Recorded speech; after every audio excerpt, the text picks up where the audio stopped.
Salut les cinéphages, c'est Merege, et aujourd'hui, on vient parler du film Voyagers, réalisé par Neil Burger, avec un nom pareil, obligatoire qu'on fasse du divertissement, hein, et c'est le cas, c'est un gros film de science-fiction, un réalisateur que j'aime bien, hein, par ailleurs, il avait commis par exemple l'excellent Limitless avec Robert De Niro, un film high concept que je vous recommande d'ailleurs, c'était d'ailleurs tellement bon que ça a même donné une série télé, que je n'ai pas vu, hein, j'avais vu l'intérêt de faire plus long en moins bien, en tout cas le film, je vous le conseille, et Voyager donc, eh bien c'est diffusé en salle, oui, depuis mercredi, on peut aller dans une salle obscure avec des gens qu'on ne connaît pas, voir un gros blockbuster, voilà, de science-fiction, et trembler, en tout cas au début, parce que le début du film est excellent, et ensuite être déçu, mais être déçu collectivement, et ça fait plaisir. Alors le casting est très bon. Déjà, il y a Colin Farrell, qui ne joue pas pendant toute la durée du film, mais qui s'en sort très bien.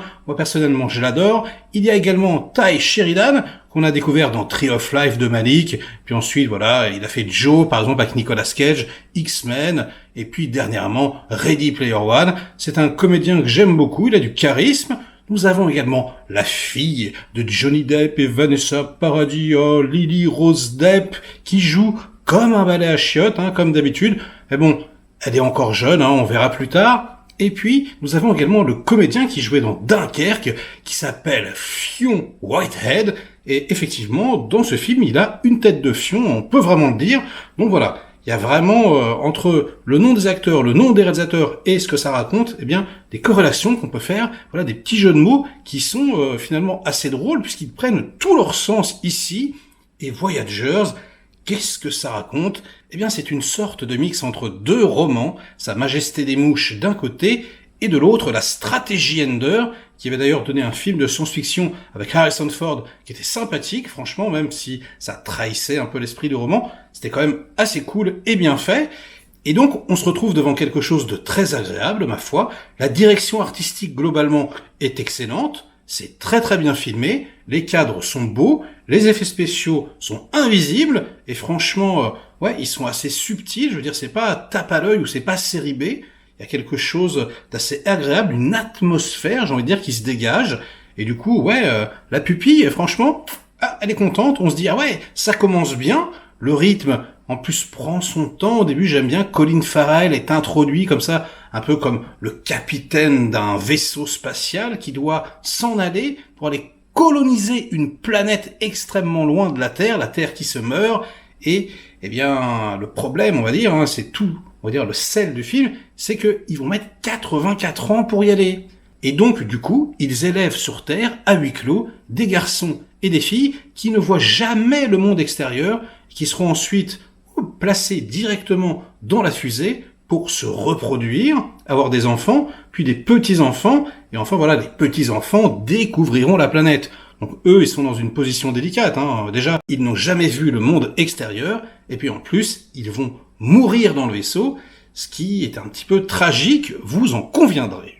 En plus, on se rend compte très vite que ce jeune équipage doit suivre des règles assez strictes à l'intérieur du vaisseau, hein. Déjà, ils sont très très sages, ils marchent parfaitement en angle droit, font absolument tout ce qu'on leur dit, ils sont quasiment comme des moutons, c'est très particulier, hein. Ils n'ont pas le droit de se toucher, ils n'ont pas le droit, voilà, d'élever la voix, voilà, hein, vraiment de bons petits soldats, et ce n'est pas étonnant puisque on apprend très vite dans le film qu'ils sont drogués. Voilà, ils ont une petite potion magique toute bleue à boire avant chaque repas, et cette drogue leur enlève tout le côté primaire, tout le côté primal, hein, de l'être humain. Ils n'ont plus envie de se battre, ils ne ressentent plus vraiment la douleur, et surtout, ils n'ont plus de désir, ils n'ont plus envie de faire l'amour, et ils n'en auront même pas besoin, selon les créateurs de la mission, car pour perpétuer l'espèce humaine, finalement, ce sera des enfants créés uniquement en laboratoire, ce qui donne d'ailleurs un générique de début extrêmement glaçant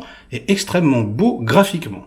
Et donc, ma foi, tout ça commence très bien, on est impliqué, on est dans le film, les péripéties s'enchaînent, et on a vraiment l'impression d'être tombé sur un excellent film de SF, ou une bonne surprise. On a juste envie de donner 2 baffes à la fille de Johnny Depp, hein, mais ça c'est pas grave. De toute façon, elle a 3 lignes de dialogue, hein, donc elle n'est pas extrêmement envahissante, mais Le gros problème, c'est que au bout d'un moment, on commence à voir les limites du concept. Alors déjà, l'équipage, au bout de quelques minutes de film, arrête de prendre la petite potion bleue, et donc, eh bien, ils vont redevenir vraiment humains. Ils ont tous 20 ans, hein, ils sont tous complètement fous, ils ont jamais rien vécu.